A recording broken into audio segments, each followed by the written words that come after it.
Hello नमस्कार। हम लोग जीव विज्ञान से संबंधित जो भी एग्ज़ाम में पूछे जाते हैं जिस टाइप का सवाल, उससे रिलेटेड सारे क्वेश्चन जो है हम लोग वन लाइनर फॉर्म में देखेंगे। एक पूरे सिलेबस को कवर करेंगे अभी, तो इस वीडियो में बने रहिएगा अंत तक। और किसी भी एग्ज़ाम में अगर आप शामिल होने जा रहे हैं तो उससे पहले एक बार इसे रिवीजन के तौर पे ज़रूर देख लेना है। चलिए आइए स्टार्ट करते हैं। जीव विज्ञान का परिचय इंट्रोडक्शन ऑफ बायोलॉजी से स्टार्ट कर रहे हैं। जीव विज्ञान बायोलॉजी के अंतर्गत सभी सजीव एवं इसके आसपास के सभी पर्यावरण के बारे में अध्ययन किया जाता है। और बायोलॉजी जो है बायोस और लोगस दो शब्दों से बना है, जिसमें बायोस मतलब होता है सजीव और लोगस मतलब अध्ययन होता है। बायोलॉजी शब्द का पहला प्रयोग लेमार्क एवं ट्रेविरेनस के द्वारा किया गया। जीव विज्ञान बायोलॉजी के बारे में विस्तृत जानकारी अरस्तु के द्वारा दिया गया, अतः इन्हें जीव विज्ञान का जनक फादर ऑफ बायोलॉजी कहा जाता है। जीव विज्ञान को मुख्यतः दो भागों में बांटा गया है।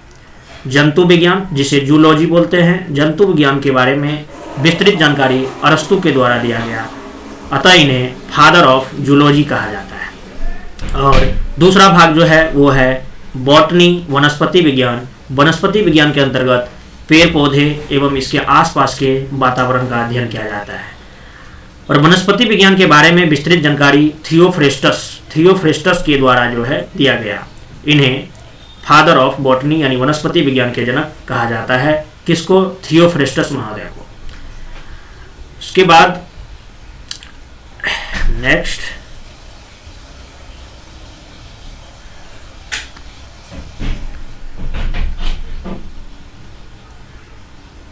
लोग एक मिनट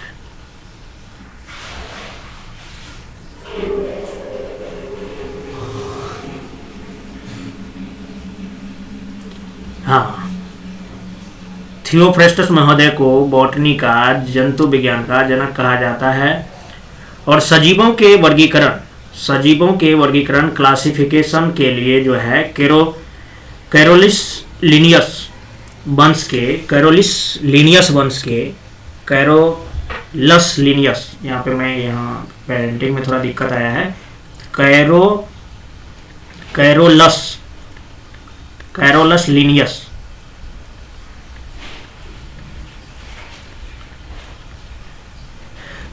लीनियस ने वंश यानी जेनस एवं जाति स्पीशीज के आधार पर बनाया, जिसे द्विनाम वर्गीकरण यानी बायनोमियल नोमेनक्लेचर कहा जाता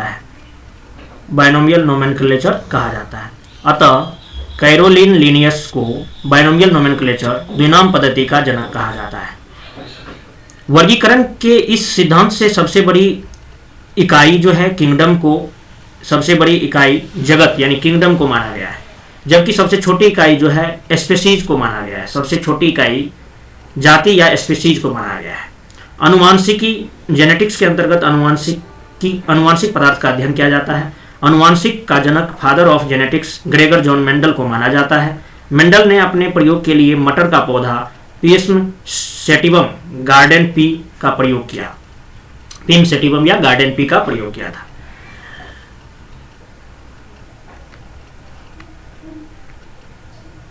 आधुनिक अनुवांशिकी का जनक जो है टी.एच. मार्गन को माना जाता है। इन्होंने अपना प्रयोग फल यानी फ्रूट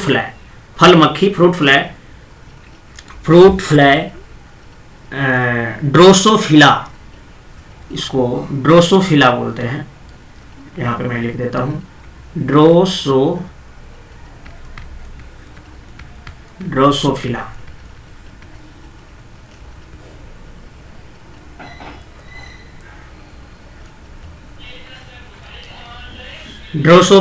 पर किया। सबसे पहले जीवन की उत्पत्ति समुद्री क्षेत्र में एक कोशिकीय जीव अनसेलुलर एनिमल के रूप में हुआ। सबसे पहले जीवन की उत्पत्ति समुद्री क्षेत्र में एक कोशिकीय जीव यूनिसेलुलर एनिमल के रूप में हुआ।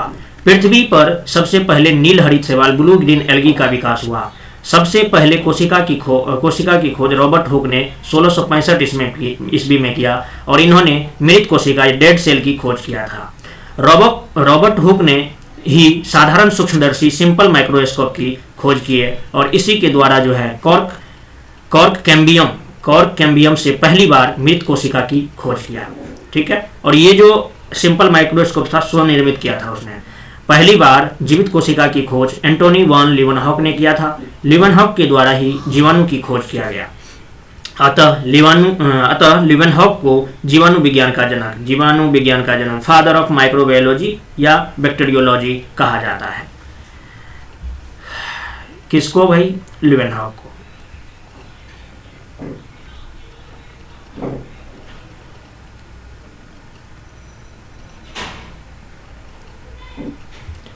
प्रत्येक सजीव की क्रियात्मक यानी फंक्शन एवं संरचनात्मक स्ट्रक्चरल इकाई को कोशिका कहा जाता है, जिसकी पहली बार जिसकी पहली बार स्लाइडन एवं स्वान नामक विद्वान ने अपना कोशिका सिद्धांत सेल थ्योरी ने दिया था। यानी इस चीज को आप फिर से जानिए, जो प्रत्येक सजीव की क्रियात्मक एवं संरचनात्मक यानी फंक्शनल और स्ट्रक्चरल इकाई को कोशिका कहा जाता है, और जिसके बारे में पहली बार स्लाइडन एवं स्वान नामक विद्वान ने अपना कोशिका सिद्धांत दिया था। इसमें कुछ पॉइंट है जो आपको नोट करने लायक है। पहला बात, जो लंग जो है फेफड़ा, फुफ्फुस की क्रियात्मक एवं संरचनात्मक इकाई यानी फंक्शनल एंड स्ट्रक्चरल यूनिट जो है एल्वोली कहलाता है। एल्वोली कहलाता है। दूसरा बात, किडनी जिसको किवरेक या गुर्दा की क्रियात्मक या संरचनात्मक इकाई को नेफ्रॉन कहा जाता है। तीसरा बात, आगे हम लोग देखेंगे भी, नर्वस सिस्टम की क्रियात्मक और संरचनात्मक इकाई को न्यूरॉन कहा जाता है, और सभी सजीवों में अनुवांशिक इकाई जो है क्या है? डीएनए कहलाता है। क्लियर बात? अनुवांशिक गुण का एक पीढ़ी से दूसरी पीढ़ी में ले जाने का काम जो है, यानी ट्रांसपोर्टर ऑफ हेरिडिटरी कैरेक्टर जो है गुणसूत्र है। कौन है? गुणसूत्र है, क्रोमोजोम है। ट्रांसपोर्टर ऑफ हेरिडिटरी कैरेक्टर गुणसूत्र क्रोमोजोम है। अनुवांशिक गुण के लिए जिम्मेवार जो कारक है, रिस्पॉन्सिबल फैक्टर जो है, वो जीन होता है। क्या होता है भाई? जीन होता है। ठीक है, एकदम ऑनलाइनर में आपको याद रख लेना, एग्जाम में ऐसे ही क्वेश्चन पूछा जाएगा। नेक्स्ट दूसरा बात, और दूसरा चैप्टर मैं ब्रांचेज ऑफ बायोलॉजी की बात कर लेता हूँ। ठीक है, ब्रांचेज ऑफ बायोलॉजी। कोशिका का अध्ययन जो है साइटोलॉजी कहलाता है, टिश्यू का अध्ययन हिस्टोलॉजी कहलाता है, और मॉर्फोलॉजी जो है पेड़ पौधे एवं जीव जंतु के बाहरी संरचना का अध्ययन जो है मॉर्फोलॉजी कहलाता है। पेड़ पौधे एवं जीव जंतु के आंतरिक क्रिया विज्ञान का अध्ययन जो है एनाटॉमी कहलाता है। प्लांटियोलॉजी, इसके अंतर्गत जो है जीवाश्म का अध्ययन किया जाता है, इसको पैलेंटोलॉजी बोलते हैं। अब यहाँ नोट करने वाली बात है, नोट जहाँ पे लिखा है वेरी इंपॉर्टेंट वाली बात है। जीव जंतु एवं पेड़ पौधा के जीवाश्म के उम्र का पता कार्बन C14 कार्बन पद्धति के द्वारा लगाया जाता है। पर्वत, पहाड़, मैदान, मिट्टी, चट्टान, मकान, मूर्ति के उम्र का पता यूरेनियम 235 पद्धति के द्वारा लगाया जाता है। जीवित पेड़ पौधे के उम्र का पता जो है उसके वार्षिक वाले एनुअल रिंग को गिन कर किया जाता है, जिसे डेंड्रोक्राइनोलॉजी के अंतर्गत किया जाता है। किसके अंतर्गत? डेंड्रोक्राइनोलॉजी के अंतर्गत किया जाता है। क्या किया जाता है भाई? जीवित पेड़ पौधे के उम्र का पता जो है उसके एनुअल रिंग को गिनकर लगाया जाता है। ठीक है, जीव जंतु के उम्र का पता का अध्ययन जो है क्या कहलाता है? जेनेटोलॉजी कहलाता है। जेनेटिक्स जो है जेनेटिक्स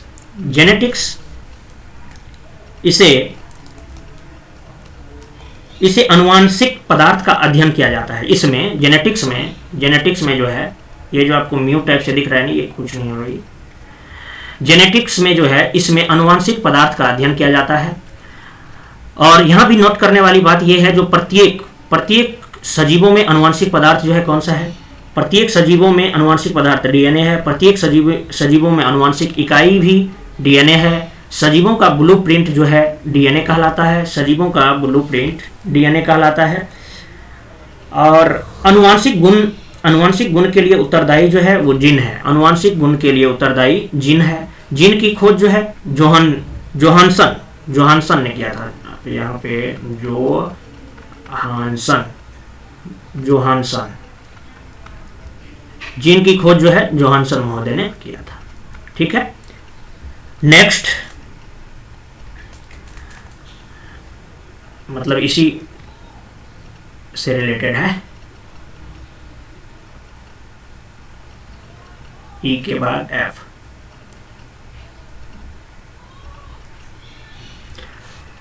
आनुवंशिक गुण का वाहक जो है क्रोमोसोम। आनुवंशिक गुण का वाहक गुणसूत्र या क्रोमोसोम है। चट्टानों का अध्ययन पेट्रोलॉजी कहलाता है। मिट्टी का अध्ययन पेडोलॉजी कहलाता है। पानी का अध्ययन जो है हाइड्रोलॉजी कहलाता है। ठीक है, फिर नोट आया तो वेरी इंपॉर्टेंट ये बात कि जलीय जीव जंतु को एक्वेटिक एनिमल और जलीय पेड़ पौधों को एक्वेटिक प्लांट कहा जाता है। जल होने वाला मृद विहीन कृषि सोइल लेस एग्रीकल्चर, इसको आप लोग बहुत नाम सुने होंगे अभी। जल में होने वाले मृदा विहीन कृषि सोइल लेस एग्रीकल्चर, जिसको कि हाइड्रोफोनिक्स कहलाता है।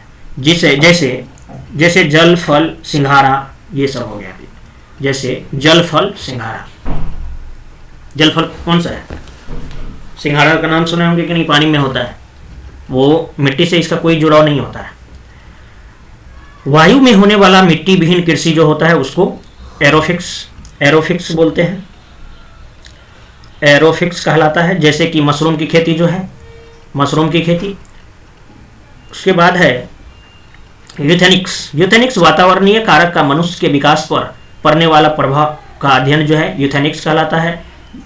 यूजेनिक्स जो है अनुवांशिक कारक या नियम में सुधार करते हुए जीव जंतु के विकास का अध्ययन जो है जेनिक्स कहलाता है। यूफेनिक्स DNA chain, protein chain, RNA के विकास पर पड़ने वाला प्रभाव का अध्ययन जो है यूफेनिक्स कहलाता है। एटोकोलॉजी एक ही जाति के विकास का अध्ययन जो है ऑटोकोलॉजी कहलाता है। टेक्सोनोमी या सिस्टमेटिक्स, इसके अंतर्गत सजीवों के वर्गीकरण का अध्ययन किया जाता है। किसके अंतर्गत? टेक्सोनोमी या सिस्टमेटिक्स के अंतर्गत। वर्गीकरण के लिए द्विनाम पद्धति बाइनोमियल सिस्टम को कैरोलस लिनियस नामक विद्वान के द्वारा दिया गया, जिसका सबसे बड़ा खंड जो है खंड जगत यानी किंगडम, जबकि सबसे छोटा खंड जो है कौन सा है? स्पेसीज कहलाता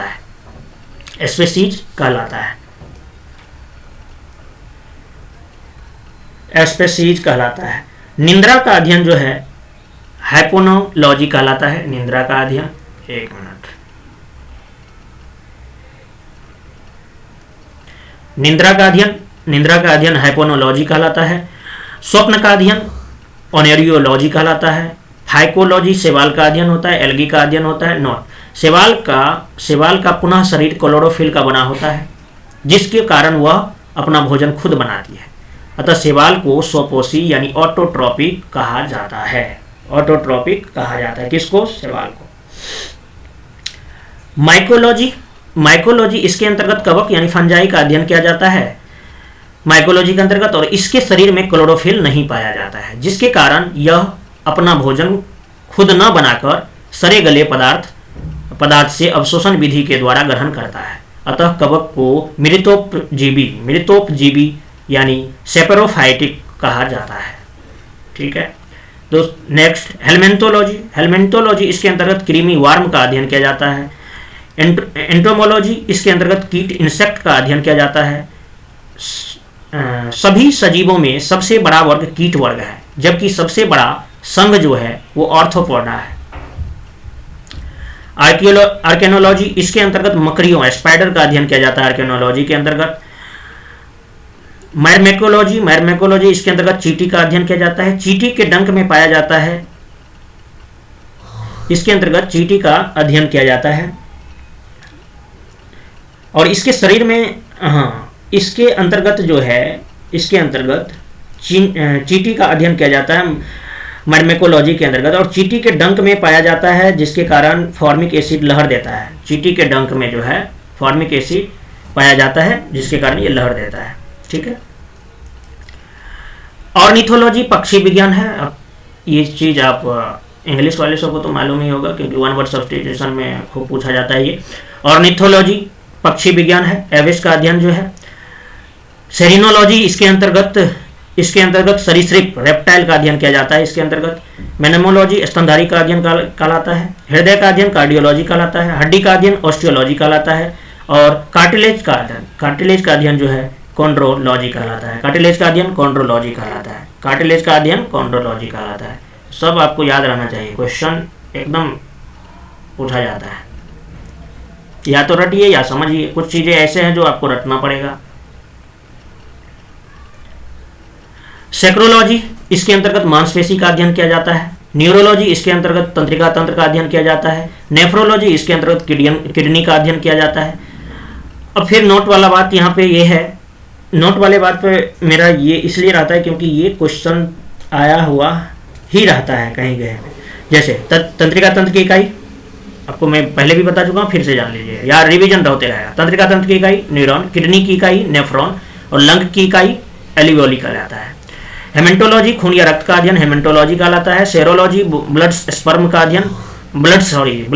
अध्ययन जो है सेरोलॉजी कहलाता है। एंडोक्राइनोलॉजी, इसके अंतर्गत अंतःस्रावी ग्रंथि, नलिका विहीन डक्टलेस ग्रंथि का अध्ययन किया जाता है। डक्टलेस ग्लैंड का अध्ययन किया जाता है। उसके बाद है एक्सक्राइनोलॉजी, इसके अंतर्गत बहिस्रावी, एक्स देखिए एक्स यानी सीधा बाहरी बात होगा, एंड प्रोनाउंसिएशन से आ रहा है, एंड क्राइनोलॉजी, इसके अंतर्गत अंतःस्रावी ग्रंथि का जो है नलिका विहीन डक्टलेस ग्रंथि का अध्ययन किया जाता है। इन एक्सक्राइनोलॉजी, इसके अंतर्गत बहिस्रावी ग्रंथि या नलिका युक्त ग्रंथि डक्टेड ग्लैंड का अध्ययन किया जाता है। ऑन्कोलॉजी, कैंसर का अध्ययन जो है ऑन्कोलॉजी कहलाता है। ऑन्कोलॉजी कैंसर का अध्ययन कहलाता है। फिर नोट करने वाली बात आ गया। नोट करने वाली बात पे आपको भी एकदम नोट ध्यान दे देना है अच्छे से। पहली बात, कैंसर रोग हमारे शरीर में अनियंत्रित कोशिका विभाजन के द्वारा होता है। यह एक असंक्रामक रोग है, अनकंटेनमेंटेड डिजीज है, अर्थात जिसको होता है वहीं तक सीमित रहता है, यानी फैलता नहीं है भाई। कैंसर के इलाज के लिए कोबाल्ट 16 का प्रयोग किया जाता है। कैंसर के इलाज के लिए विधि को कीमोथेरेपी कहा जाता है। ओलॉजी अंडा का अध्ययन कहलाता है। ओटोलॉजी कान का अध्ययन कहलाता है। ओडोंटोलॉजी दांत का अध्ययन कहलाता है। ओटोरहिनोलॉजी कान, नाक और गला से संबंधित रोग का अध्ययन जो है ओटोरहिनोलॉजी कहलाता है। गंध, सुगंध, दुर्गंध का अध्ययन जो है ओलोफैक्टोलॉजी कहलाता है। ओलोफैक्टोलॉजी कहलाता है। डर्मेटोलॉजी त्वचा का अध्ययन कहलाता है। त्वचा हमारे शरीर का सबसे बड़ा अंग है, ये भी ध्यान रखिएगा। हर जगह पे नोट जहाँ पे आया है एकदम आपको एकदम कंसस हो जाना है जो, हाँ, त्वचा हमारे शरीर के सबसे बड़ा अंग है। एक्टिनोबायोलॉजी, इसके अंतर्गत जीव जंतु पर पड़ने वाले विभिन्न प्रकार के विकिरण का प्रभाव का अध्ययन किया जाता है। एक्टिनोबायोलॉजी के अंतर्गत मेरिकल्चर समुद्री जीव जंतु एवं पेड़ पौधे का उत्पादन। पीसीकल्चर मत्स्य उत्पादन का अध्ययन किया जाता है। एपीकल्चर शहद की प्राप्ति के लिए मधुमक्खी का पालन जो है एपीकल्चर कहलाता है। विटीकल्चर अंगूर उत्पादन, विटीकल्चर। ओलेरीकल्चर जमीन पर फैलने वाले साग सब्जी का अध्ययन जो है ओलेरीकल्चर कहलाता है। अर्बोरिकल्चर, इसके अंतर्गत व्यापारिक स्तर पर विशेष प्रकार के पौधे का संवर्धन एवं विकास किया जाता है। हॉर्टिकल्चर, इसके अंतर्गत एक बड़े क्षेत्र पर एक ही प्रकार के फसल का उत्पादन किया जाता है। बर्मीकल्चर, केचुआ का पालन बर्मीकल्चर कहलाता है। नोट ध्यान दे देना है यहाँ पे, क्या जो जैविक उर्वरक यानी वर्मी कंपोस्ट बायो फर्टिलाइजर की प्राप्ति के लिए केचुआ का पालन किया जाता है। दूसरी बात, केचुआ को किसानों का मित्र, भूमि की उर्वरता मापने वाला बैरोमीटर, प्राकृतिक हलवाहा कहा जाता है, क्योंकि केचुआ के द्वारा मिट्टी को हल्की कर दिया जाता है, जिससे मिट्टी में ऑक्सीजन की मात्रा में वृद्धि हो जाती है और मिट्टी की उर्वरता बढ़ जाती है। ऑक्सीजन की मात्रा में वृद्धि हो जाती है और मिट्टी की उर्वरता बढ़ जाती है। ठीक है, नेक्स्ट हाँ बढ़ जाती है। अब नेक्स्ट है लेक कल्चर। लेक कल्चर क्या होता है? लेक कल्चर लाह की प्राप्ति के लिए लाह के कीट का पालन जो है लेक कल्चर कहलाता है। क्लियर बात। लाह के कीट को कुसुम बेर या पलाश के पौधों पर पाला जाता है। लाह के कीट को कुसुम बेर या पलाश पौधों पर पाला जाता है। नेक्स्ट बात, सेरीकल्चर रेशम सिल्क की प्राप्ति के लिए रेशम कीट का पालन किया जाता है। रेशम कीट को शहतूत के पौधे पर पाला जाता है। रेशम के कीट को पालने के लिए शहतूत का पौधा उत्पादन यानी मोरिकल्चर कहलाता है। रेशम के कीट की 4 अवस्थाएं होती है, अंडा, लार्वा, प्यूपा तथा कोकून। रेशम के कीट के लार ग्रंथि से निकलने वाला लार से रेशम की प्राप्ति होती है। रेशम के कीट के लार ग्रंथि से निकलने वाला लार से जो है रेशम की प्राप्ति होती है। लार ग्रंथि का विकास लार्वा अवस्था में होता है। पहली बार रेशम की प्राप्ति जो है प्यूपा अवस्था में होता है। व्यापारिक स्तर पर रेशम की प्राप्ति कोकून अवस्था एडल्ट मोथ में होता है। रेशम रासायनिक तौर पर प्रोटीन होता है। रेशम रासायनिक तौर पर प्रोटीन होता है। प्रोटीन CHON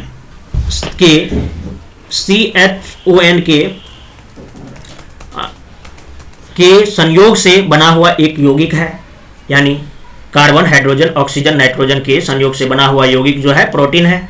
हमारे शरीर में नाइट्रोजनी यौगिक के रूप में प्रोटीन पाया जाता है, जो शरीर के वृद्धि एवं विकास के लिए जरूरी होता है। नेक्स्ट चैप्टर साइटोलॉजी, यानी साइटोलॉजी कोशिका विज्ञान। साइटोलॉजी, इसके अंतर्गत विभिन्न प्रकार के कोशिका का अध्ययन किया जाता है। पहली बार कोशिका की खोज रॉबर्ट हुक के द्वारा 1665 ईस्वी में किया गया, लेकिन इनके द्वारा खोजा गया कोशिका एक मृत कोशिका था जो कॉर्क यानी कैम्बियम से खोजा गया था। कैम्बियम से खोजा गया था। किन्होंने? वही रॉबर्ट हुक साहब ने। इन्होंने ही सरल सूक्ष्मदर्शी की खोज किए थे। नोट करने वाली बात यह है, जो संयुक्त सूक्ष्मदर्शी कंपाउंड माइक्रोस्कोप की खोज जे थॉमसन और जेड जॉनसन के द्वारा किया गया। इलेक्ट्रॉन माइक्रोस्कोप की खोज नॉल एवं रस्का के द्वारा किया गया। सर्वप्रथम जीवित कोशिका की खोज एंटोनी वॉन लेवेनहॉक के द्वारा किया गया। इन्होंने ही जीवाणु की खोज भी किए थे। हालांकि जीवाणु का नामांकन जो है एहरेन वर्ग के द्वारा किया गया था। सूक्ष्म विज्ञान या जीवाणु विज्ञान माइक्रोबायोलॉजी का जनक लेवेनहॉक को कहा जाता है। स्लाइडन एवं स्वान से नामक विद्वान ने सेल थ्योरी दिया। स्लाइडन एवं स्वान नामक विद्वान ने सेल थ्योरी दिया, जिसके अनुसार कहा गया कि प्रत्येक सजीव का structural and functional unit cell theory. फिर से इसे देखिए, स्लाइडन एवं स्वान नामक विद्वान ने सेल थ्योरी दिया, और जिसके अनुसार ये कहा गया कि प्रत्येक सजीव का स्ट्रक्चरल एंड फंक्शनल इकाई फंक्शनल इकाई जो है वो सेल कहलाता है। यहाँ पे टाइपिंग मिस्टेक है, जो बोल रहे हैं उस पर ध्यान दीजिएगा। प्रत्येक सजीव का स्ट्रक्चरल एंड फंक्शनल इकाई जो है फंक्शनल इकाई सेल कहलाता है। सबसे छोटी कोशिका PPLO pleuropneumonia like organism PPLO है। सबसे छोटी कोशिका पीपीएलओ है, जिसे ही माइक्रोप्लाज्मा या गैलोसेप्टिकम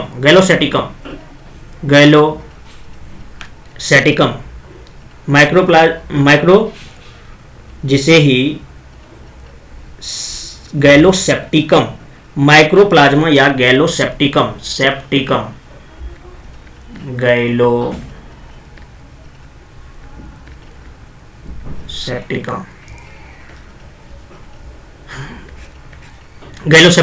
भी कहा जाता है। सबसे बड़ी कोशिका शुतुरमुर्ग का अंडा होता है।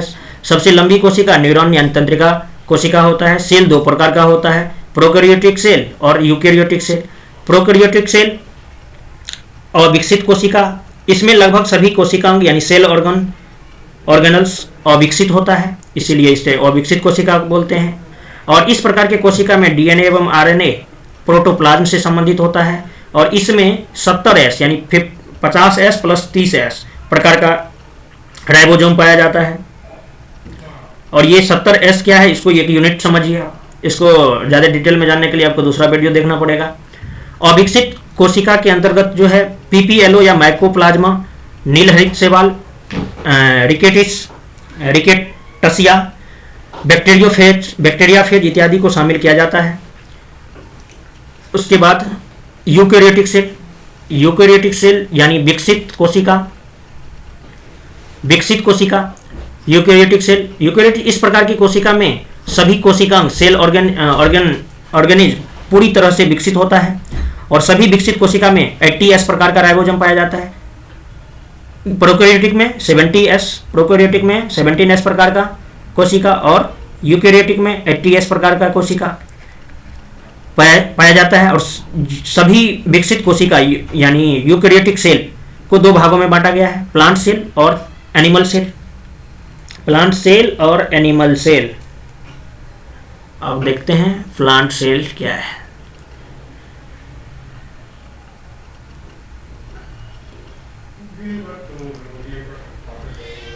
पादप और जंतु कोशिका में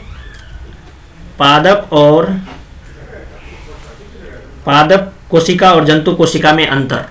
पादप कोशिका और जंतु कोशिका में अंतर क्या है, इससे सवाल अधिकतर पूछा जाता है। कोशिकांग, प्लांट सेल, एनिमल सेल। तो कोशिका भित्ति सेल वाल जो है प्लांट सेल में पाया जाता है, वहीं एनिमल सेल में नहीं पाया जाता है। प्लाज्मा मेम्ब्रेन जो है प्लांट सेल में पाया जाता है और एनिमल सेल में भी पाया जाता है। क्लोरोप्लास्ट प्लांट सेल में पाया जाता है, एनिमल सेल में नहीं पाया जाता है। लाइसोसोम प्लांट सेल में नहीं पाया जाता है और एनिमल सेल में पाया जाता है। वैक्यूल यानी रिक्तिका अधिकांश भाग को कवर करता है, यानी 50 से 90% तक, और सबसे छोटा या बिल्कुल नहीं के रूप में एनिमल सेल में रहता है, और रहता भी है तो एक ही नहीं, मतलब बहुत ही कम भाग को कवर करता है ये। और उसके बाद ग्लोजी बॉडी जो है प्लांट सेल में भी रहता है और एनिमल सेल में भी मौजूद रहता है। न्यूक्लियस प्लांट सेल और एनिमल सेल दोनों में मौजूद रहता है। Ribosome plant cell, animal cell दोनों में मौजूद रहता है। एंडोप्लाज्मिक रेटिकुलम प्लांट सेल और एनिमल सेल दोनों में मौजूद रहता है। और एंडोप्लाज्मिक रेटिकुलम जो होता है इसमें स्मूथ एंडोप्लाज्मिक रेटिकुलम और रफ एंडोप्लाज्मिक रेटिकुलम दोनों होता है। कोशिका के प्रमुख अंग के बारे में देख लेते हैं। डिफरेंट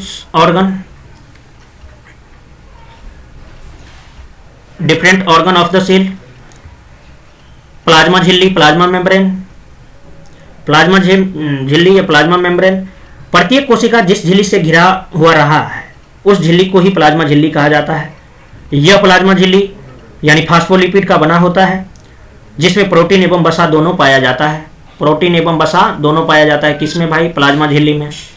प्लाज्मा झिल्ली एक अर्धपारगम्य सेमी परमिएबल झिल्ली होती है, अर्थात यह झिल्ली कोशिका के अंदर उपयोगी पदार्थ को आने तो देता है, लेकिन कोशिका के अंदर पाए जाने वाले केवल अपशिष्ट पदार्थों को ही बाहर निकलने देता है। उसके बाद प्लाज्मा झिल्ली कोशिका के अंदर इलेक्ट्रॉन को प्रवाह या प्रसारण एवं विसरण यानी ऑस्मोसिस एंड डिफ्यूजन विधि के द्वारा नियंत्रित करता है। ऑस्मोसिस एंड डिफ्यूजन विधि के द्वारा जो है प्लाज्मा झिल्ली नियंत्रित करता है प्रवहन और प्रसारण को। प्लाज्मा झिल्ली के संबंध में फ्लूइड मोजेक मॉडल सिंगर एवं निकोलसन नामक विद्वान के द्वारा दिया गया था। फ्लूइड मोजेक मॉडल जो है प्लाज्मा झिल्ली के संबंध में, fluid mosaic model singer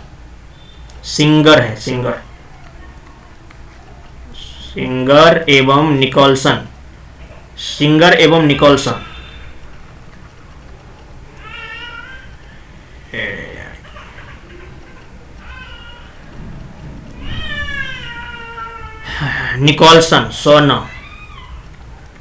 Nicolson नामक विद्वान के द्वारा दिया गया। अब हम बात करते हैं प्रोटोप्लाज्म की, जीव द्रव की। प्लाज्मा झिल्ली के भीतर पाए जाने वाली द्रव को जीव द्रव या प्रोटोप्लाज्म कहा जाता है, जिसे दो भागों में बांटा गया है, साइटोप्लाज्म और न्यूक्लियोप्लाज्म। प्लाज्मा झिल्ली को दो भागों में बांटा गया है। प्लाज्मा झिल्ली दो भागों में सेल मेम्ब्रेन और न्यूक्लियर मेम्ब्रेन।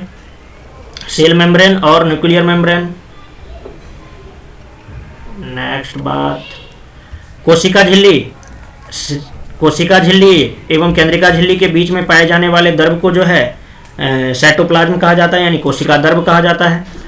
केंद्रिका झिल्ली के अंदर पाए जाने वाले द्रव पदार्थ को केंद्रिका द्रव, केंद्रिका द्रव यानी न्यूक्लियोप्लाज्म कहा जाता है। द्रव लिख लो यहाँ पे, द्रव। जीव द्रव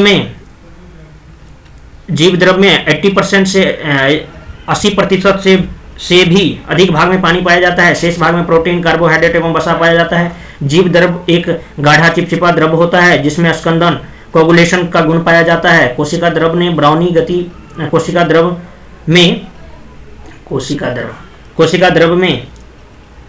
द्रव में ब्राउनी गति पाई जाती है। जीव द्रव के अंदर ही कोशिका के विभिन्न अंग पाया जाता है। तो कौन कौन अंग है इसको थोड़ा देख लेते हैं एक नज़र में। माइटोकॉन्ड्रिया यह प्रत्येक कोशिका में पाई जाने वाली सबसे महत्वपूर्ण अंग है जिसे बायोप्लास्ट के नाम से भी जाना जाता है। डीएनए केंद्रक के बाहर माइटोकॉन्ड्रिया एवं क्लोरोप्लास्ट यानी हरित लवक में भी पाया जाता है। और माइटोकॉन्ड्रिया को कोशिका का ऊर्जा घर, power house of the cell, कोशिका का ऊर्जा घर कहा जाता है, क्योंकि माइटोकॉन्ड्रिया में कोशिकीय शोषण सेल्यूलेट रेस्पिरेशन के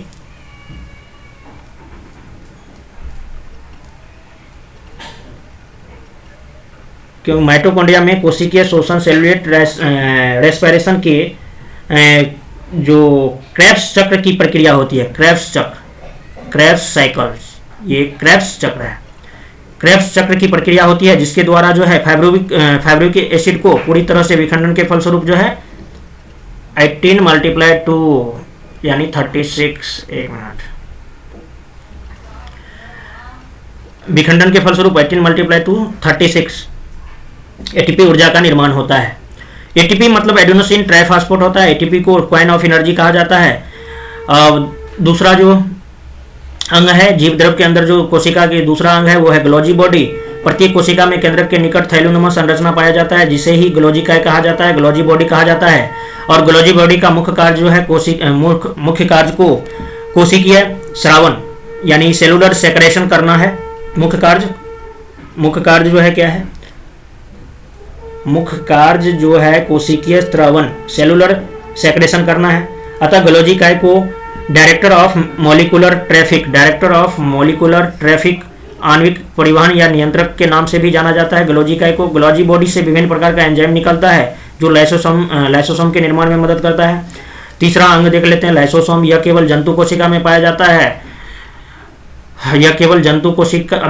जाता है, पादप कोशिका में नहीं पाया जाता है। और इसमें विभिन्न प्रकार के हाइड्रोलाइटिक यानी जल घटनीय एंजाइम पाया जाता है जिसके द्वारा विभिन्न प्रकार का कोशिकीय पाचन, सेलुलर डाइजेशन का कार्य किया जाता है। कभी कभी लाइसोसोम की झिल्ली फट जाने के कारण यह एंजाइम पूरे जीवद्रव यानी प्रोटोप्लाज्म में फैल जाता है और कोशिका के सभी अंग को पचा डालता है। अतः लाइसोसोम को डी डुबे नामक विद्वान ने कोशिका की आत्महत्या की थैली सुसाइडल बैग ऑफ सेल के रूप में परिभाषित किया है। किसने किया है भाई? डी डुबे महोदय ने किया है। क्लियर बात? लाइसोसोम को कोशिका का परमाणु बम के नाम से भी जाना जाता है। अब नेक्स्ट अंग जो है एंडोप्लाज्मिक रेटिकुलम, अंतःस्रावी जालिका। यह प्रत्येक कोशिका में इकाई झिल्ली से निर्मित एक संरचना है जो कोशिका का कंकाल यानी स्केलेटन का निर्माण करता है। यह दो प्रकार का होता है, यानी स्मूथ एंडोप्लाज्मिक रेटिकुलम और rough endoplasmic reticulum. Rough endoplasmic reticulum में राइबोसोम पाया जाता है जिसका मुख्य कार्य प्रोटीन का निर्माण करना होता है। एक मिनट,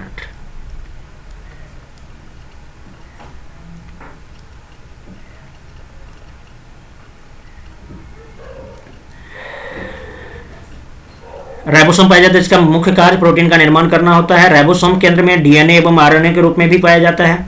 नेक्स्ट अंग वैक्यूल की बात करें, यह मुख्य रूप से पादप कोशिका में पाया जाता है, जंतु कोशिका में नहीं के बराबर पाया जाता है। ठीक है। पेड़ पौधे की बात करें तो इसमें पेड़ पौधे में ट्रेजर यानी स्फीति का गुण रिक्तिका के कारण ही उत्पन्न होता है। पेड़ पौधे में ट्रेजर का गुण जो है स्फीति का गुण रिक्तिका के कारण ही उत्पन्न होता है। नोट वाली बात आ गया, फिर से ध्यान दीजिए। पौधा के तना में फोटोट्रोपिज्म प्रकाशानुवर्तन का गुण इसी के कारण होता है। किसके कारण? वैक्यूल के कारण, वैक्यूल के कारण होता है।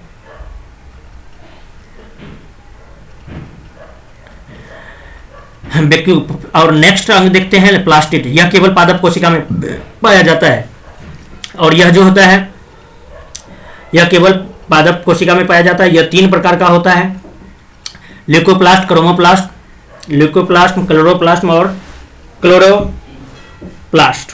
ल्यूकोप्लास्ट, क्रोमोप्लास्ट और क्लोरोप्लास्ट। तो ल्यूकोप्लास्ट के बारे में, ल्यूकोप्लास्ट यह पेड़ पौधे के उन हिस्सों में पाया जाता है जहां सूर्य का प्रकाश नहीं पहुंच पाता है। यह भूमिगत तना एवं जड़ में पाया जाता है। यह सफेद रंग का होता है।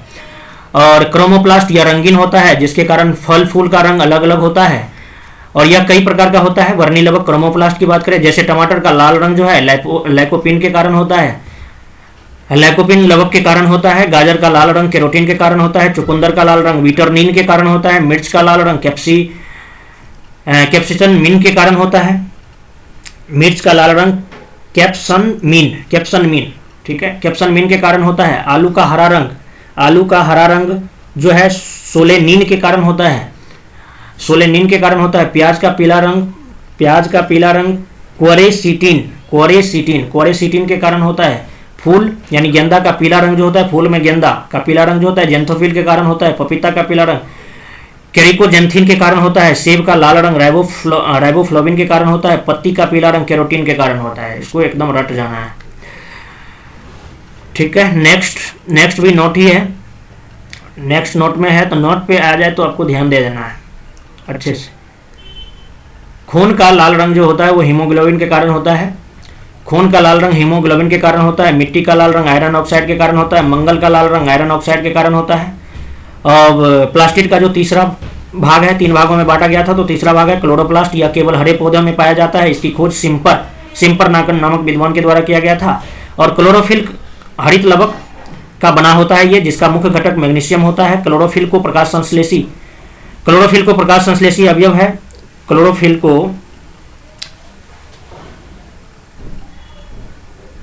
क्लोरोफिल एक प्रकाश संश्लेषी अवयव है क्योंकि क्लोरोफिल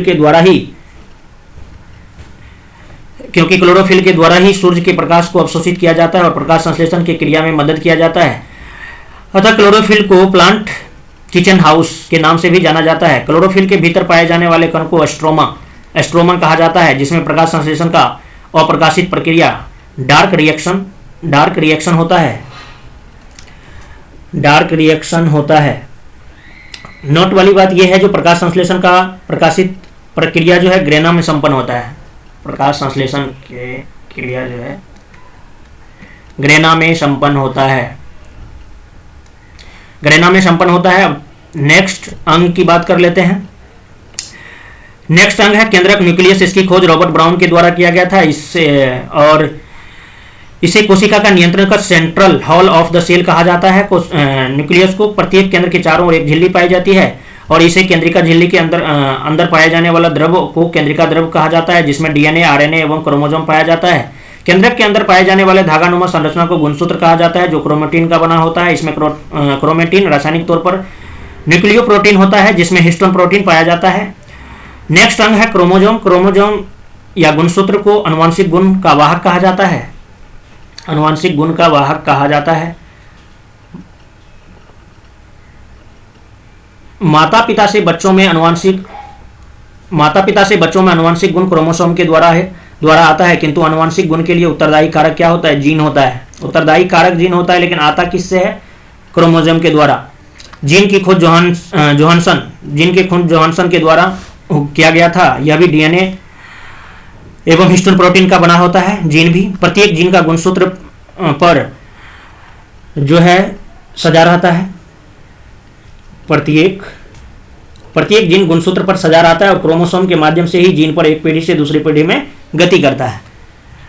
गुणसूत्र मैट्रिक्स एवं डीएनए का बना होता है। गुणसूत्र यानी क्रोमोसोम मैट्रिक्स एवं डीएनए का बना होता है। इसकी खोज जो है स्ट्रासबर्गन के द्वारा 1889 ईस्वी में किया गया था। मनुष्य में गुणसूत्र की संख्या 23 जोड़ा यानी 46 होता है, जिसमें 1 जोड़ा लिंग गुणसूत्र यानी सेक्स क्रोमोसोम और 22 जोड़ा अलैंगिक यानी ऑटोसोम पाया जाता है। मेल में सेक्स क्रोमोसोम XY एवं फीमेल फीमेल में सेक्स क्रोमोसोम एक्सेप्ट होता है। बच्चों में लिंग का निर्धारण पुरुष के क्रोमोसोम के द्वारा किया जाता है। और 22 जोड़े गुणसूत्र जिसे ऑटोसोम कहा जाता है, यह शरीर के अन्य अंगों के निर्माण में भी मदद करता है। नेक्स्ट, न्यूक्लिक एसिड, इसकी खोज जो है फ्रेडरिक मिस्टर के द्वारा किया गया था। और नाभिकीय अम्ल में न्यूक्लियोटाइड के हजारों अणु पाया जाता है। न्यूक्लियोटाइड के हजारों अणु पाया जाता है किसमें? न्यूक्लिक एसिड में। न्यूक्लियोटाइड के निर्माण में पेंटाडोनुसार न्यूक्लियोटाइड के निर्माण में पेंटोज शुगर, फास्फोरिक एसिड एवं नाइट्रोजन बेस मदद करता है। पेंटोज शुगर दो प्रकार का होता है। राइबोज शुगर और deoxy sugar. Ribose sugar RNA में पाया जाता है, वही डीऑक्सी शुगर जो है डीएनए में पाया जाता है। फास्फोरिक एसिड के कारण ही न्यूक्लिक एसिड की प्रवृत्ति अम्लीय होता है। नाइट्रोजन बेस दो प्रकार का होता है, प्यूरिन बेस और पैरामिडिन बेस। प्यूरिन बेस जो है यह दो प्रकार का होता है, एडेनिन और गुआनिन ए और जी, ठीक है, यानी एडेनिन का ए और गुआनिन का जी। पैरामिडिन बेस यह तीन प्रकार का होता है, थायमिन, साइटोसिन, यूरेसिल। अब नोट करने वाली बात यहाँ पे यह आ गया, जो डीएनए में पैरामिडिन बेस प्रकार का होता है, यानी डीएनए में थायमिन, साइटोसिन। आरएनए में पैरामिडिन बेस प्रकार का होता है, यूरेसिल, साइटोसिन। अब मेनली आपको ध्यान ये देना है, जो डीएनए में थायमिन क्षार के स्थान पर यूरेसिल क्षार पाया जाता है, यानी थायमिन और यूरेसिल इन दोनों में जो है रिवर्जन होता है। ये जहां पे पाया जाता है वहां पे ये नहीं पाया जाता है, यानी दोनों में अगर तुम रहोगे तो मैं रहूंगा, मैं नहीं रहूंगा, मैं रहूंगा तो तुम नहीं रहोगे, ये वाला कंडीशन है। तो डीएनए में थायमिन और आरएनए में यूरेसिल पाया जाता है, ठीक है।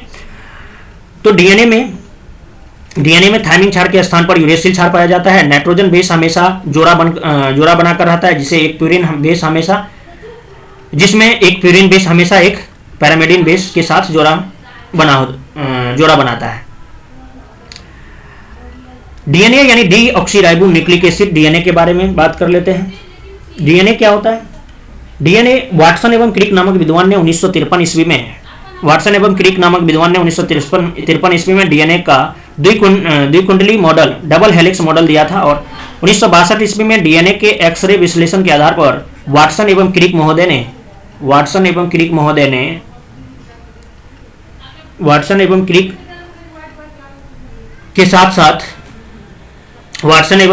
के साथ साथ विल्किंस नामक विद्वान को संयुक्त रूप से चिकित्सा विज्ञान का नोबेल पुरस्कार भी दिया गया।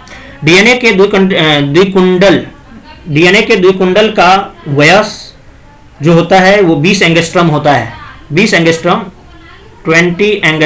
जो है होता है। डीएनए में दो न्यूक्लियोटाइड के बीच की दूरी जो होता है 3.4 एंगस्ट्रॉम होता है। 1 एंगस्ट्रॉम जो होता है 10⁻⁻10 मीटर होता है। प्रयोगशाला में सर्वप्रथम डीएनए का संश्लेषण कॉनबर्ग नामक विद्वान के द्वारा किया गया और उन्होंने प्रखनली यानी टेस्ट ट्यूब में कृत्रिम वृद्धि से डीएनए तैयार किया था। जेनेटिक कोड की खोज भारतीय मूल के अमेरिकी वैज्ञानिक डॉक्टर हरगोविंद खुराना के द्वारा किया गया और इन्होंने ही सर्वप्रथम ईस्ट यानी कवक फंजाई में हस्तांतरण आरएनए में भी टीआरएनए से कृत्रिम विधि से जीन का संश्लेषण किया था। जंपिंग जीन की खोज जो है बारबरा मस्किटॉफ के द्वारा किया गया था। और क्रोमोजोम थ्योरी बारबेरी एवस्टन नामक बारबेरी एवं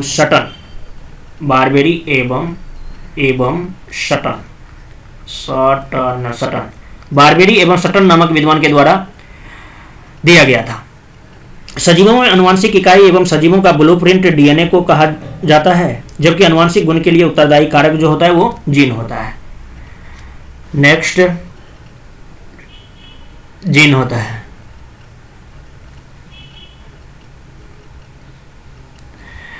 नोट ये है, जो कुछ विषाणु वायरस जो है, जिसमें कॉलीफेज वायरस में एकल क्षर यानी सिंगल स्ट्रैंड वाला डीएनए पाया जाता है। अब हम बात करते हैं आरएनए की, राइबोन्यूक्लिक एसिड की। आरएनए एक क्षण वाला संरचना है जिसमें राइबोज, पेंटोज, शुगर पाया जाता है। डीएनए के आंतरिक संरचना के समान ही लगभग आरएनए का भी आंतरिक संरचना होती है, किंतु डीएनए के थायमिन क्षार के स्थान पर आरएनए में कौन सा यूरेसिल क्षार पाया जाता है। मैंने बताया ही पहले, जो दोनों में ये है, अगर तुम रहोगे तो मैं नहीं, मैं तो तुम नहीं। आरएनए में राइबोसोम पाया जाता है जिसका मुख्य कार्य प्रोटीन का संश्लेषण करना है। आरएनए का मुख्य काम प्रोटीन संश्लेषण करना है, किंतु कुछ विषाणु में यह अनुवांशिक पदार्थ के रूप में भी काम करता है, जैसे कि टेबोको मोजेक वायरस TMV। अब हम लोग नेक्स्ट बात करते हैं सेल डिवीजन की, कोशिका विभाजन की।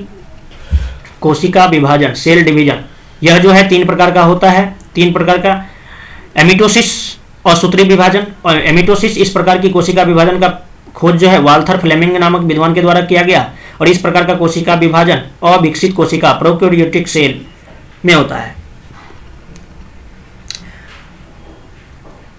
नेक्स्ट बात,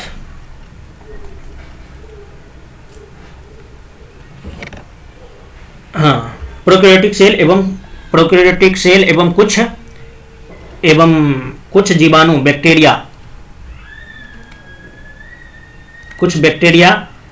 में संपन्न होता है। इस प्रकार के विभाजन में केंद्र सीधे 2 भागों में विभाजित हो जाता है, इसलिए इस विभाजन को डायरेक्ट डिवीजन के नाम से भी जाना जाता है।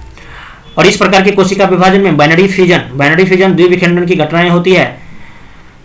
अब नोट वाली बात यह है, जो ब्लू ग्रीन एल्गी, फफूंद, अमीबा इत्यादि में इसी प्रकार का कोशिका विभाजन होता है। किस प्रकार का भाई? एमिटोसिस यानी असूत्री विभाजन होता है। कहाँ पे? ब्लू ग्रीन एल्गी में, फफूंद में, अमीबा में। अब बात करते हैं नेक्स्ट, समसूत्री विभाजन, मिटोसिस। इसकी खोज वाल्थर फ्लेमिंग के द्वारा किया गया। इस विभाजन को अप्रत्यक्ष विभाजन कहा जाता है, और इस प्रकार के कोशिका विभाजन में क्रोमोसोम की संख्या जनक कोशिका एवं संतान कोशिका दोनों में बराबर होता है। साथ ही एक जनक कोशिका से 2 संतान कोशिका उत्पत्ति होती है। जनक कोशिका से 2 संतान कोशिका उत्पन्न होती है, और मैंने ये एक टॉपिक बनाया था, उसमें अच्छे से बता दिया था फिगर में, तो आप समझने के लिए उस वीडियो को जाके देखें। ये तो 1 लाइनर है, तो यहाँ पे तो आपको सिर्फ रटना है। समसूत्री कोशिका विभाजन केवल एक चरण में संपन्न होता है। हमारे शरीर में निरंतर टूट फूट की क्षति की भरपाई के लिए समसूत्री कोशिका विभाजन उत्तरदायी होता है। घाव या जख्म को भरने में समसूत्री कोशिका विभाजन उत्तरदायी होता है। फिर नोट वाली बात आ गया। नोट, हमारे शरीर में पाई जाने वाली विभिन्न प्रकार की कोशिकाओं को 2 भागों में बांटा गया है, एस्मोटिक सेल और सेक्सुअल सेल। एस्मोटिक सेल सोमेटिक कायिक या अलैंगिक कोशिका, सोमेटिक सेल या सेक्सुअल। दूसरा बात, यानी 2 भागों में जो बांटा गया है, तो पहला भाग सोमेटिक सेल, दूसरा भाग सेक्सुअल सेल। सोमेटिक सेल में समसूत्री कोशिका विभाजन होता है, जबकि सेक्सुअल सेल में मेयोसिस यानी अर्धसूत्री विभाजन होता है। मेल में स्पर्म यानी शुक्राणु, मेल में स्पर्म और फीमेल में अंडाणु ओवम लैंगिक कोशिका कहलाता है। अगर इस दोनों को छोड़कर शरीर किसी भी कोशिका के कायिक या अलैंगिक कोशिका कहा जाता है। मतलब ओनली आप सिर्फ किसको, स्पर्म को और ओवम को। मेल में स्पर्म पाया जाता है और फीमेल में ओवम पाया जाता है। इन दोनों को जो है क्या, सेक्सुअल सेल कहलाता है, सेक्सुअल सेल बोलेंगे। और बाकी जो भी सेल हैं, उनको सारे को क्या बोलेंगे, सोमेटिक सेल बोलेंगे। समसूत्री कोशिका विभाजन को 2 अवस्था में बांटा गया है। केंद्रक विभाजन, कैरियोकेनेसिस। समसूत्री विभाजन में केंद्रक का विभाजन 5 चरण में संपन्न होता है, और अंत में एक केंद्रक से 2 संतान केंद्रक का निर्माण होता है।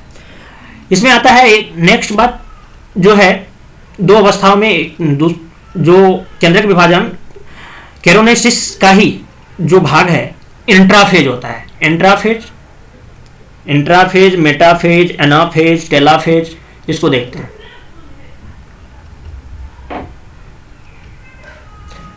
इंट्राफेज केंद्रक विभाजन।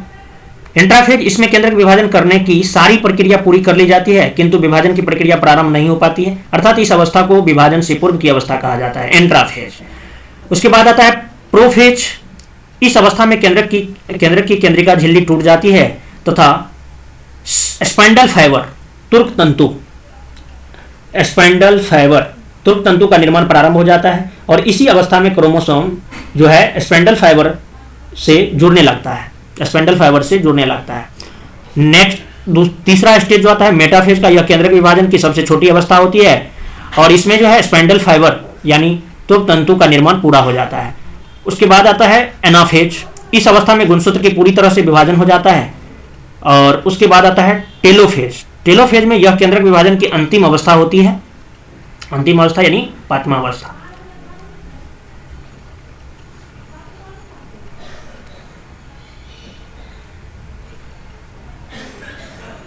अंतिम अवस्था होती है और अर्थात अवस्था होती है इसमें केंद्रक की केंद्रिका झिल्ली फिर से आ जाती है, अर्थात एक केंद्र से दो संतान केंद्रक का निर्माण हो जाता है। अब दूसरा है कोशिका द्रव्य विभाजन, साइटोकैरेसिस। साइटोकैरेसिस इस अवस्था में कोशिका द्रव्य यानी साइटोप्लाज्म का विभाजन होकर पूरी तरह से एक कोशिका से दो संतान कोशिका यानी डॉटर सेल का निर्माण हो जाता है और एक कोशिकीय यूनिसेलुलर में जनन का साधन समसूत्री विभाजन से हो जाती है। पूरी तरह से जनन का साधन समसूत्री विभाजन ही है, यानी एक कोशिकीय जंतु यूनिसेलुलर एनिमल में जनन का साधन जो है वो समसूत्री विभाजन ही है। अब हम लोग बात करते हैं मेयोसिस डिवीजन, अर्धसूत्री विभाजन की। अर्धसूत्री विभाजन, मेयोसिस डिवीजन, इसकी खोज फार्मर एवं मूरे नामक विद्वान ने किया था। इस प्रकार के कोशिका विभाजन में विभाजन के फलस्वरूप एक जनक कोशिका से चार संतान कोशिका का विकास होता है और इस विभाजन में जनक कोशिका की तुलना में संतान कोशिका में गुणसूत्र या क्रोमोसोम की संख्या आधी रह जाती है, 1/2 हाफ। और इस प्रकार की कोशिका विभाजन में विभाजन की प्रक्रिया दो चरणों में संपन्न होता है। पहला चरण होता है केंद्रिका का विभाजन, दूसरा चरण होता है कोशिका द्रव्य, कैरियोकिनेसिस और साइटोमेनेसिस। केंद्रक विभाजन जो है ये दो चरणों में संपन्न होता है, जिसे अर्धसूत्री विभाजन मेयोसिस 1 और मेयोसिस 2 कहा जाता है। मेयोसिस 1 जो है ये 5 चरण में संपन्न होता है, 5 चरण में संपन्न होता है। क्या क्या है 5 चरण? वही वाला बात, इंट्राफेज 1, प्रोफेज 1, मेटाफेज 1, एनाफेज 1 और टेलोफेज। इन पांचों में सबसे बड़ी अवस्था जो होता है प्रोफेज, फर्स्ट की अवस्था होती है, जो पहले 5 चरण में संपन्न होता है। अब पहले 5 चरण में संपन्न क्या होता है, जहां पे आपको ज्यादा नहीं मतलब डिटेल में नहीं जाना है, वहां पे वीडियो को स्किप करके आगे बढ़ जाइएगा। अब मैं ये 5 चरण जो होता है, लेप्टोटीन होता है। लेप्टोटीन इस अवस्था में क्रोमोसोम से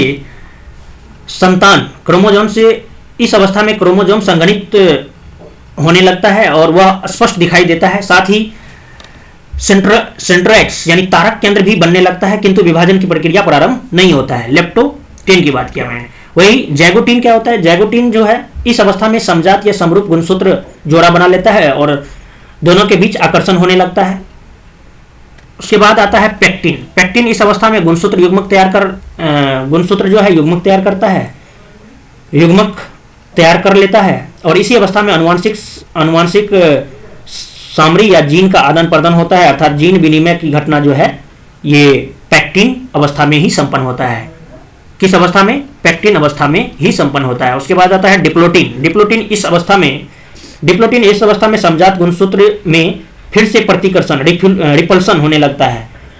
उसके बाद आता है डाइकाइनेसिस। यह प्रोफेट फर्स्ट की अंतिम अवस्था है, जिसमें गुणसूत्र का पूर्णतः विभाजन हो जाता है, डाइकाइनेसिस। कोशिका द्रव्य विभाजन के फलस्वरूप 4 अगुणित संतान कोशिका का निर्माण होता है कोशिका विभाजन में, अर्थात जनन कोशिका की तुलना में चारों संतान कोशिका में क्रोमोसोम की संख्या आधी हो जाती है, 1/2। और यह हमारे शरीर में लैंगिक कोशिका सेक्सुअल सेल के विभाजन अर्धसूत्री विभाजन प्रकार का होता है, जिसके फलस्वरूप नए जीव की उत्पत्ति में सहायक होता है। तो ये रह गई आपकी सेल से संबंधित सारे बात। अब हम बात करते हैं अनुवांशिक जेनेटिक्स को लेकर के। जेनेटिक्स, अनुवांशिकी, इसमें अनुवांशिकी पदार्थ का अध्ययन किया जाता है। अनुवांशिकी के बारे में ग्रेगर जॉन मेंडल के द्वारा 1843 ईस्वी में जानकारी दिया गया, अतः ग्रेगर जॉन मेंडल को फादर ऑफ जेनेटिक्स कहा जाता है। हालांकि आधुनिक अनुवांशिकी का जनक जो है थॉमस हंट मॉर्गन को कहा जाता है। इन्होंने अपना प्रयोग 1910 ईस्वी में फल मक्खी यानी फ्रूट फ्लाई ड्रोनोकिला पर किया था। ग्रेगर जॉन मेंडल ने अनुवांशिकी के नियम के लिए अपना प्रयोग मटर के पौधे पर किया था और जिसे ही ग्रांडपी या पिस्म सेटिवम कहा जाता है। मेंडल ने अपने प्रयोग के लिए मटर के पौधों का चुनाव इसलिए किया क्योंकि इसका जीवन काल जो होता है छोटा होता है। इसमें कहीं भी इसे जो है कहीं भी उगाया जा सकता है और मटर के पौधे में विभिन्नताएं अधिक पाया जाता है। इसमें स्वपरागन एवं परपरागन दोनों ही घटना घटती है। मेंडल ने मटर के पौधे पर जो अनुवांशिकी प्रयोग किए तो उन्हें एक मिनट अनुवांशिकी प्रयोग मेंडल ने मटर के पौधे पर जो अनुवांशिकी प्रयोग किए तो प्राप्त निष्कर्ष के आधार पर इन्होंने कई नियम दिए। कौन कौन सा नियम दिए? उसमें जो पहला नियम है लॉ ऑफ डोमिनेंस, प्रभावकीयता का नियम। दूसरा है अनुवांशिकता कारक का पृथक्करण एवं युग्मक की शुद्धता का नियम। तीसरा है स्वतंत्र अवत्यूहन का नियम, लॉ ऑफ इंडिपेंडेंट असर्टमेंट। उसके बाद तो ये हो गई, आपको ये ज्यादा पूछा नहीं जाता है, एक बार पढ़ लीजिएगा, पढ़ रहे हैं इतना तो। अब हम बात करते हैं नेक्स्ट जो स्टेज है वो है ऑर्गेनिक एवोल्यूशन का। ऑर्गेनिक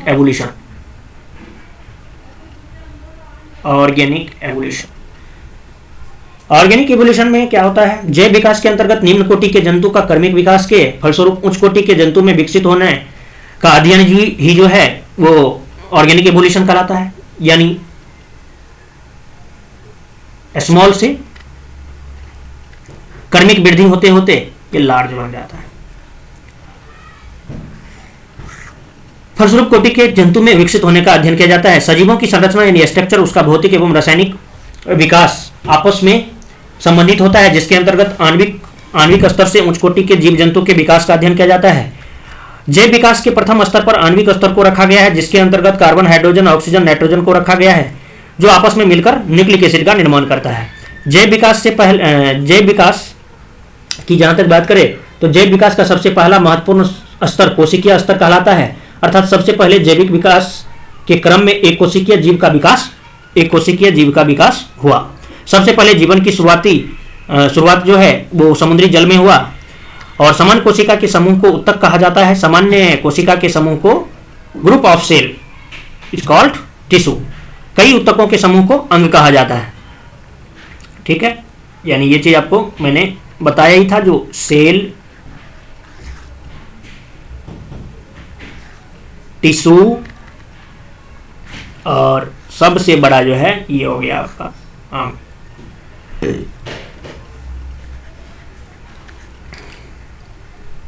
आगे बात,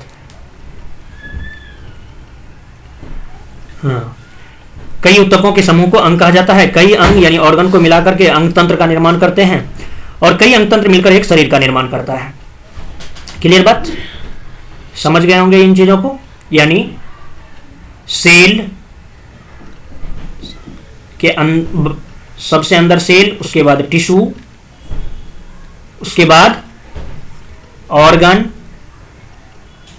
उसके बाद बॉडी। कई शरीर मिलकर के जनसंख्या का निर्माण करता है। ये भी आप भी मैंने डाल दिया हूं तो आप भी लिख लो, पॉपुलेशन। समझ गए होंगे।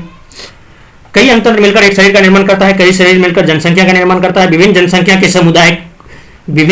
के समूह को समुदाय कहा जाता है। ये तो अब फिर अलग अलग हो जाएगा यहां से, और जिसे दो भागों में बांटा गया है, जैविक समुदाय, बायोटिक कम्युनिटी और एबायोटिक कम्युनिटी। अब बायोटिक और एबायोटिक में क्या होता है? जो बायोटिक कम्युनिटी जो होता है, जैसे कि उत्पादक वर्ग, प्रोड्यूसर क्लास, कंज्यूमर क्लास और डिकम्पोजर क्लास। वहीं एबायोटिक कम्युनिटी में जैसे कि तापमान, मिट्टी, वायु, जल, आर्द्रता, सूर्य का प्रकाश, एक्सेट्रा। तो ये हो गई आपकी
वर्ड में होता है। अरे भाई वर्ड की तो बात करो, वर्ड में अगर वर्ड में हो जाएगा ना तो उसको तो हम जहाँ चाहेंगे वहाँ लेके चले जाएंगे।